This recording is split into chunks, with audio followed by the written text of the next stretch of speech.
Welcome back, guys, to our level up series. In the level up series, let us see our today's question. Our today's question is Sudoku solver. Let me tell you the question. If you all would have played the game of Sudoku, you all must be aware of the rules. If not, let me explain you once. What we need to do is we need to write a program in such a way such that we need to solve this Sudoku puzzle by filling the empty cells. What is given to us in the question is a Sudoku solution must satisfy these following rules. The very first rule is that each of the digit 1 to 9 must occur exactly once in each row. See, let me explain you with the help of the example. This is the Sudoku which is given to us. Some of the cells of the Sudoku are already filled. Some of the cells are empty. So we need to fill these empty cells. So what are the rules? In this particular row, each of the digit 1 to 9 must occur exactly once in this each row. So in this row, each of the digit 1 to 9 must occur exactly once. Each of the digit 1 to 9 must occur exactly once in each column. In each of the column, the digit from 1 to 9 must occur exactly one time. And the third rule is each of the digit 1 to 9 must occur exactly once in each of the 3 cross 3 sub boxes. See, here we can see one 3 cross 3 grid is this, other one is this, other one is this. In the similar way, we have 9 grids: first, second, third, fourth, fifth, sixth, seventh, eighth, ninth. You can see my arrow wherever it is pointed. So in each of this particular 3 cross 3 grid, the number from 1 to 9 must occur exactly once. In each row, the number 1 to 9 must occur exactly once. In each column, the number 1 to 9 must occur exactly once. And in each 3 cross 3 grid, the number from 1 to 9 must occur exactly once. So these three are the rules. Now, how we are can how now we need to fill this empty cells. In empty cells are denoted by this dot. We are given with this board where empty cells are denoted by this dot.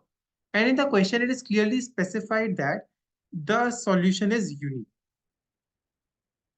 See, in the constraints it is given, it is guaranteed that the input board has only one solution. Now, how we will be solving this particular question? We will start from the first cell.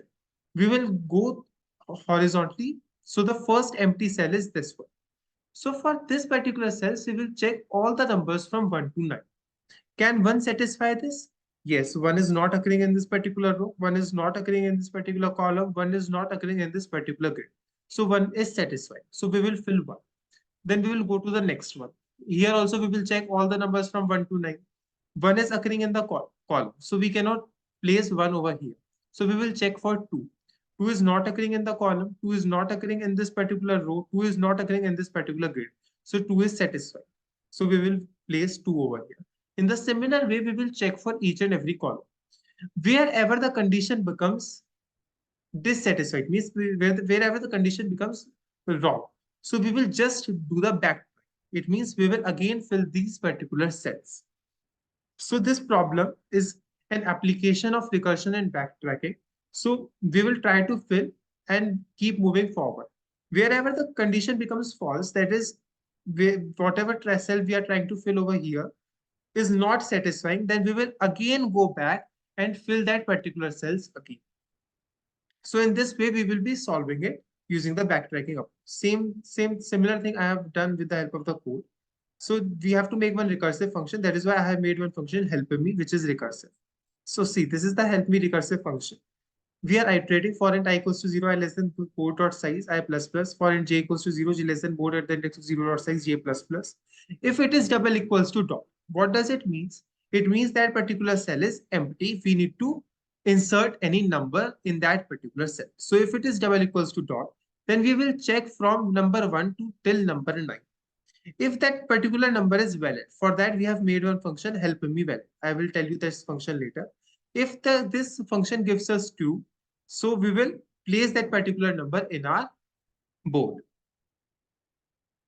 If help me returns 2, then we are also going to return true. Else what we are going to do is, suppose the condition becomes false at any of the step. So we will again make this cell as empty. We will place this dot and we will again iterate from to the next numbers, like from 2, 3, 4, and so on. Now just see this help me function. In help me function, this will tell whether we can insert that particular number or not. So for inserting that particular number should not occur in the row. That particular number should not occur in that particular column, and that particular number should not occur in that particular 3 cross 3 grid. So these are the conditions we are checking. For int I equals to 0 and less than 9 I plus plus. For if board at the index of I at the index of column double equals to x. So what we are checking in this we are checking for each and every row. If that particular number is occurring anywhere, then we will directly return false. We are also checking for each and every column. If that number is occurring at any of the column, we will directly return false. And we are also checking for the 3 cross 3 grid.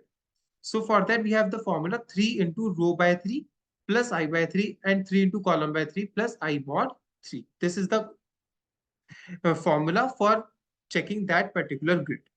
So if it is occurring in that grid, then also we are going to directly return false. Otherwise, if false is not returned and this loop gets completed, it means that particular number is valid and we will return true. So if that number is valid, we will insert it in our board at the index of ij and we will call the help me function. So I hope the question is clear to you all. In case the question is clear, don't forget to subscribe to our channel and share it with your friends. Thank you.